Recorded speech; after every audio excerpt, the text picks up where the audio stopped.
Indian origin की अंतरिक्ष यात्री सुनीता विलियम्स क्या अंतरिक्ष में फंस गई हैं? ये सवाल इसलिए उठ रहे हैं क्योंकि उन्हें 13 जून को अंतरिक्ष से वापस पृथ्वी पर लौटना था, लेकिन वो अभी तक नहीं लौटी हैं। उनके साथ एक और अंतरिक्ष यात्री हैं जिनका नाम है बुच विल्मोर। वो भी वहां फंस गए हैं। दोनों 5 जून को स्टारलाइनर स्पेसक्राफ्ट से अंतरिक्ष गए थे। सुनीता विलियम्स और बुच विल्मोर कब तक लौटेंगे? अमेरिकन स्पेस एजेंसी नासा ने अब तक इसके बारे में क्या जानकारी दी है, चलिए जानते हैं इस वीडियो में। हेलो, मैं हूं सिमरन और आप देख रहे हैं स्विच। उनकी वापसी को लेकर हो रही देरी के लिए स्टारलाइनर पर हीलियम गैस का लीक होने को जिम्मेदार माना गया है। CBS न्यूज़ ने अपनी रिपोर्ट में दावा किया है कि मिशन शुरू होने के पहले ही नासा और बोइंग दोनों को ही इसके बारे में पता था। उसके बावजूद उन्होंने इस लीकेज को मिशन के लिए मामूली खतरा माना। स्टारलाइनर बोइंग का ही स्पेसक्राफ्ट है।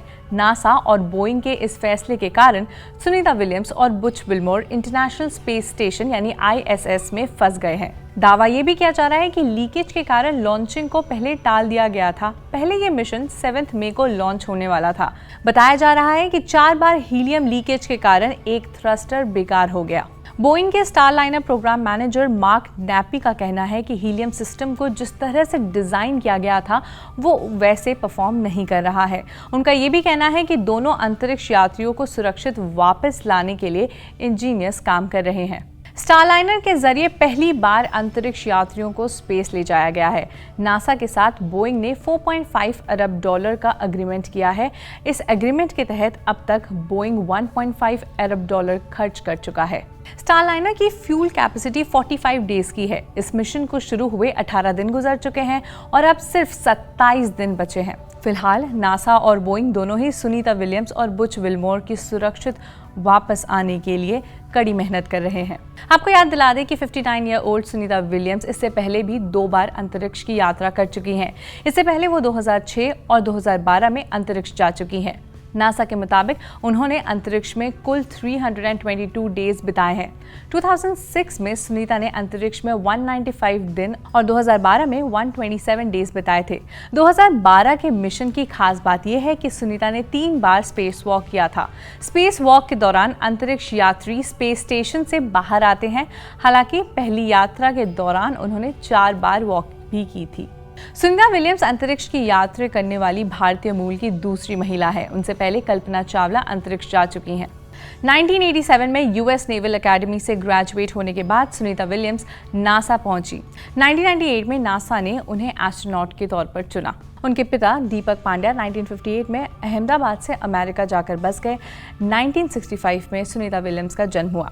अमेरिकन नेवल अकेडमी से ग्रेजुएट होने वाली सुनीता विलियम्स लड़ाकू विमान भी उड़ा चुकी हैं।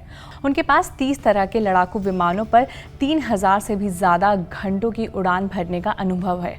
सुनीता विलियम्स के साथ इस मिशन पर बैरी बुच विल्मोर भी शामिल है, जो कि स्टारलाइनर स्पेसक्राफ्ट में है। विल्मोर 61 ईयर ओल्ड है, एक अनुभविक नासा एस्ट्रोनॉट और US नेवी टेस्ट पायलट रह चुके हैं। नासा द्वारा 2000 में चुने गए थे। विल्मोर ने पहले 2 अंतरिक्ष यात्राएं भी की है और उसमें उन्होंने एज पायलट सर्व किया है, जिसमें से 2009 की यात्रा में एक स्पेस शटल मिशन को ISS तक पायलट किया था। उसके बाद 2014 में उन्होंने एक रशियन स्पेसक्राफ्ट को भी ISS तक पहुंचाया था। ISS का मतलब यहाँ इंटरनेशनल स्पेस स्टेशन है। कुल 178 दिन ऑर्बिट में वो बिता चुके हैं। विल्मोर और कई सारे अवार्ड्स भी जीत चुके हैं, जिसमें नेवी मेरिटोरियस सर्विस मेडल और NCAA थियोडर रूजवेल्ट अवार्ड भी शामिल है। स्पेसक्राफ्ट में हो रही इशू की वजह से सुनीता विलियम्स और बैरी बुच विल्मोर की वापसी की डेट्स 3 बार चेंज हो चुकी है। इनिशियली वो दोनों ही 13 जून को अर्थ पर वापस आने वाले थे, फिर उसे 22 जून को पोस्टपोन किया गया और फिर 26 जून को पोस्टपोन किया गया।